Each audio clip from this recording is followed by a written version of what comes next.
এই দুনিয়ার সুখ আনন্দকে নষ্ট করে দেয় বার্ধক্য। মানুষ বুড়ো হতে চায় না। দেখবেন যে দাড়ি যার একটু সাদা হয়ে গেছে কত ভাবে ওইটার একটু লুকিয়ে রাখার ট্রাই করে, আছে না নাই? হ্যাঁ, এটারে কলপ দেয়, এটারে কেউ মেহেদি দেয়, এটারে কেউ কেটে কুটে। এই যে আমারও তো পাকতেছে এদিক দিয়ে, এ তো আজ থেকে 5 বছর আগেও তো কুচকুচে দাড়ি ছিল, চুল ছিল, রং ধরা যৌবন জং ধরে শেষ। এই তো জীবন, this is the circle of life, এটাই লাইফ। এই যে পাকতেছে এইখানে, এইখানে পাকতেছে, দিস ইজ লাইফ। তো মানুষ বুড়ো হতে চায় না। এখন দেখবেন যে অনেক শ্যাম্পু বেরোইছে, শ্যাম্পু অ্যান্টি এজিং শ্যাম্পু। কি এজিং? Anti ageing. ক্রিম বের হয়েছে, ক্রিম অ্যান্টি এজিং ক্রিম। এটা বলে অ্যাট্রাকশন লাগায় আর কি, যেটা মাখলে মানুষ আর বুড়ো হয় না। এই শ্যাম্পু দিলে মানুষ আর বুড়ো হয় না। ভারতের একজন ধনকুবের আছে, নাম শুনেছেন না? মুকেশ আম্বানি। ওনার স্ত্রী নীতা আম্বানি, আমি একটা নিউজে দেখলাম যে তিনি গোল্ড ওয়াটার খেয়েছেন। 1 বোতল গোল্ড ওয়াটারের দাম মোস্ট লাইকলি $60,000 $60,000 1 বোতল গোল্ড ওয়াটার। কেন?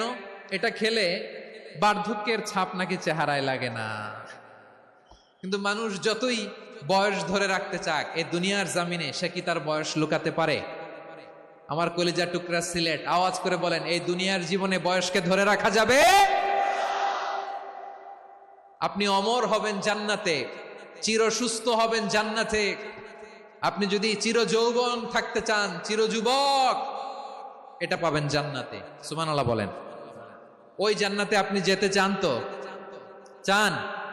বদরের ময়দানে এই পাশে কোরাইশ, এই পাশে মুসলমানেরা। বিশ্বনবী জালামাই ভাষণ দিলেন, বললেন, কুমু ইলা জান্নাতিন আরদুহাস সামাওয়াতি ওয়াল আরদ উইদ্দাত লিল মুত্তাকিন। ও আমার সাহাবারা, ওই জান্নাতের দিকে ছোট, যে জান্নাত আকাশ জমিন বিস্তৃত। তোমরা দেখতে পাচ্ছ এটা বদরের ময়দান না, এটা আল্লাহর জান্নাত। আওয়াজ করে পড়েন আল্লাহু আকবার। বিশ্বনবী বললেন, ছোট ওই জান্নাতের দিকে, যে জান্নাতের বিস্তৃতি আকাশ জমিন বিস্তৃত।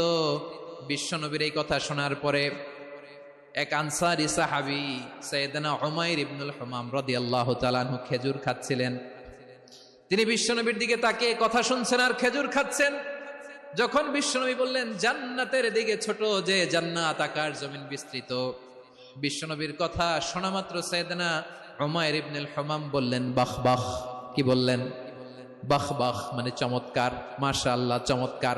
আমরা ইদানিং কালে চমৎকার কিছু দেখলে ইংরেজিতে বলে ফেলি না, ওয়াও ওয়াও, বাহ বাহ, মাশাআল্লাহ। বিশ্বনবী বললেন, মা ইয়াহমিলুকা আলা কওলিকা বাহ বাহ ইয়া উমাইর। ও উমাইর, আমার এই কথা শুনে তুমি কেন বললা বাহ বাহ, চমৎকার চমৎকার কেন বললা? সাইয়েদনা উমাইর ইবনে হুমাম রাদিয়াল্লাহু তাআলা আনহু বললেন, ইয়া রাসূলুল্লাহ, আপনার এই কথা শুনে আমি বড্ড খুশি হয়েছি, আর আমি প্রত্যাশা করছি আমি যদি ওই জান্নাতের মালিক হতে পারি তাহলে কতই না ভালো হতো। সুবহানাল্লাহ বলেন।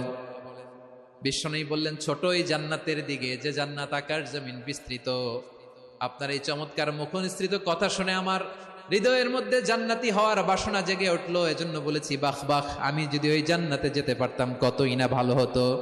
উমাইরের কথা শুনে বিশ্বনবী বললেন, ঠিক আছে উমাইর, জান্নাতে ঢোকার জন্য, এই জান্নাতের অধিবাসী হওয়ার জন্য যেহেতু তোমার এত আকাঙ্ক্ষা, আমি বলে দিলাম আনতা মিন আহলিহা, তুমি আল্লাহর ওই জান্নাতের অধিবাসী হবা।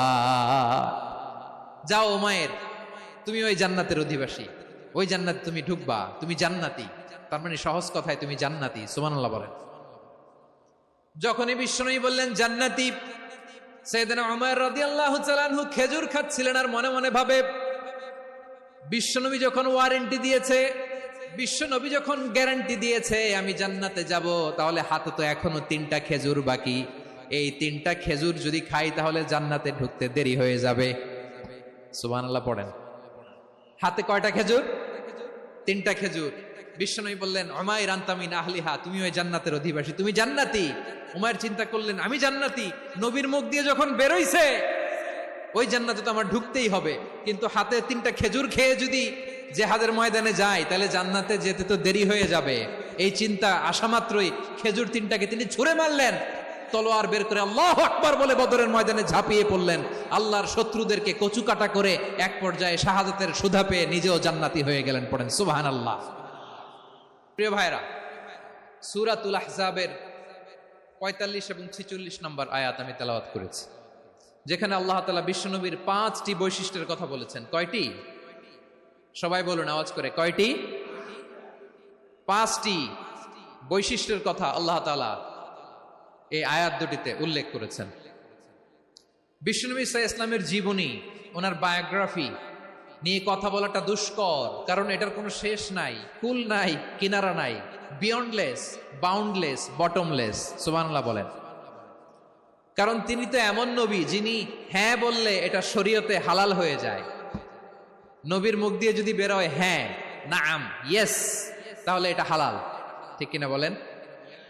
এ নবীর মুখ দিয়ে যদি না বের হয় যে না, নো, তাহলে এটা শরীয়তে হারাম হয়ে যায়। কেমন নবী আমরা পেয়েছি, যিনি হ্যাঁ বললে হালাল, না বললে হারাম, যিনি সাব্বাবা, এই আঙ্গুলি উপরের দিকে উঁচু করলে চাঁদ ভেঙে 2 টুকরা হয়ে যায়, যে নবী জমিন থেকে পা উঁচু করলে আল্লাহর আরশে মেরাজে চলে যায়, এমন নবীর উম্মত আমরা হয়েছি। যে নবীকে বাদ দিলে কোরআন বোঝা যায় না, কারণ এ নবীর উপরই কোরআন নাজিল করেছে কে? এ নবীকে বাদ দিলে হাদিস বোঝা যায় না, কারণ হাদিস তো এ নবীর মুখনিসৃত পবিত্র বাণী। সুবহানাল্লাহ পড়েন। এ নবীকে বাদ দিলে জান্নাত চিনা যায় না,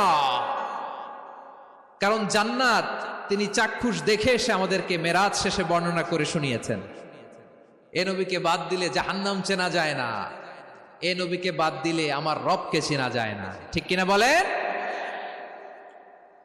তো বিশ্বনবীর 5টি বৈশিষ্ট্যের কথা আল্লাহ তাআলা এই সূরাতে উল্লেখ করেছেন।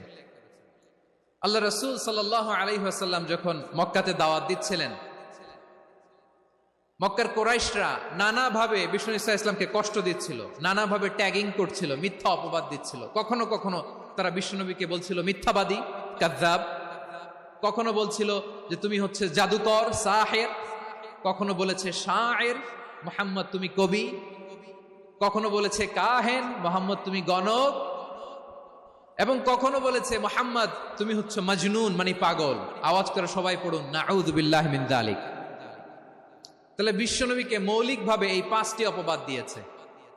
আমার কলেজা টুকরা সিলেটের ভাইরা, বিশ্বনবীর ব্যাপারে মিথ্যা অপবাদ মৌলিকভাবে দিয়েছে কয়টি?